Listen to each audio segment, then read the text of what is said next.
เพื่อศักดิ์ศรีเด้คันเขาว่าเจ้าของน้อยนั่นข่อยบ่ยอมเท่าข่อยบ่ยอมเอา3,000กว่าให้เจ้าไปเลยเท่ามื้อน้ำนั่นพ่อจ้างเลยจ้างไปเลยเอ้ยบักเขียวมื้อนี้พ่อสิพาออกไปซ่อมจักหน่อยพ่อสิพาออกไปซ่อมจักหน่อยเด้อเขียวเอ้ยขนไก่สิสุดดีบ่แห้งสิตัดอยู่บ่นี่ออกมานี่บังเขียวเอ้ยออกมานี่บังลูกละออกมานี่บังโอ้ยจะมันลูกหลาลูกค่ำลูกแพกเนาะบอกว่ามีเวียกมีงานเบิดจากอันนึงกับเข้าอันนึงเกิดเป็นมือนะมันคือล่างนาไก่ดีแถวบัดนากูมันคือบ่ล่างให้จักเถื่อเจ้าดีมื้อนี้ข่อยไปตีเพื่อศักดิ์ศรีได้เฒ่าเพื่อศักดิ์ศรีอีหยังอีกเพื่อศักดิ์ศรีเจ้าแล้วก็ศักดิ์ศรีของข่อยมันเกี่ยวหยังกับข่อยเอาข่อยถามเจ้าได้ว่ามันเกี่ยวหยังกับข่อยไปตีแกมันเกี่ยวหยังกับข่อยหมู่ข่อยมันว่า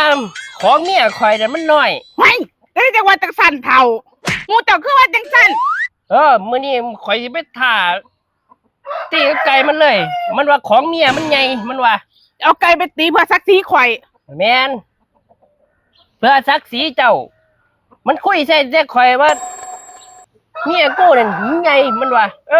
เมียมึงนั่นของน้อยปฏิโทเจ้าอย่าไปยอมนะเฒ่าคันมันว่าข่อยของหน่อยเจ้าอย่าไปยอมข่อยบ่ยอมแน่นอนมื้อนี้ข่อยจะเอาไก่ข่อยไปตีสนามเอาไปเลยเฒ่าเอาไปเลยเจ้ามีเงินหรือยังเจ้ามีเงินหรือยังฮะเจ้ามีเงินหรือยังมีจักบาทเฒ่าเพื่อศักดิ์ศรีเด้คันเขาว่าเจ้าของน้อยนั่นข่อยบ่ยอมเฒ่าข่อยบ่ยอมเอา3,000กว่าให้เจ้าไปเลยเฒ่ามื้อน้ำนั่นพ่อจ้างเลยจ้างไปเลยมื้อน้ำจ้างก็จ้างไปเลย3,000กว่าให้เจ้าเบิดเลยเฒ่าเจ้ามื้อนี้คือเจ้าต้องเทศให้ได้เจ้าต้องชนะเขาเจ้าต้องกู้ศักดิ์ศรีข่อยมาให้ได้เด้อเฒ่ากู้ศักดิ์ศรีเจ้าเลยแม่นบ่แม่นเจ้าอย่าไปยอมเขาว่าข่อยของหน่อยเจ้าอย่าไปยอมบ่ต้องยอมอย่าไปยอมเด็ดขาดข่อยบ่ยอมแท้ๆเฒ่า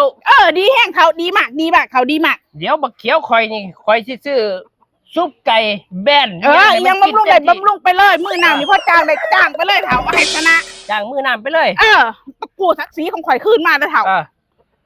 ข่อยตั้งแต่มันเว้าแต่ที่แรกแล้วว่าของเมียข่อยน้อยโอ้ยสร้างแท้ให้ข่อยไปนำบ่นี่เฒ่าบ่ต้องไปก็ได้เฒ่าบ่ต้องไปก็ได้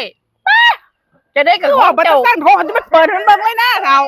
ของเจ้าจะได้ก็ต้องใหญ่อยู่แล้วแม่นแล้วเฒ่าแม่นแล้วของข่อยมันใหญ่กับพี่มันเรียกพี่เลยบ่ต้องห่วงเฒ่ามื้อนี้ข่อยสิกู้ศักดิ์ศรีมาให้เองเอาให้ชนะเด้อเฒ่าเด้อเอาให้ชนะเอาให้ชนะเด้อเฒ่าเด้อโอเคเมียไปก่อนจะได้ก่อนให้มันชนะเด้อเฒ่าเด้อกู้ศักดิ์ศรีเมียให้ได้โอเคเฒ่าบ่ต้องห่วงไปก่อนถ้าเงินบ่พอโทรมาเขาจะเอาไปส่งได้ไปก่อนเด้อเฒ่าเด้อไปก่อนเด้อโอเคเฮ้ยมื้อนี้กูได้เงินซื้อเราสู่หมู่กินแล้วเว้ย 3,000เฮ้ยแท้ได้อีกเดี๋ยวดิบักเขียวบักเขียวออกมาทางเลย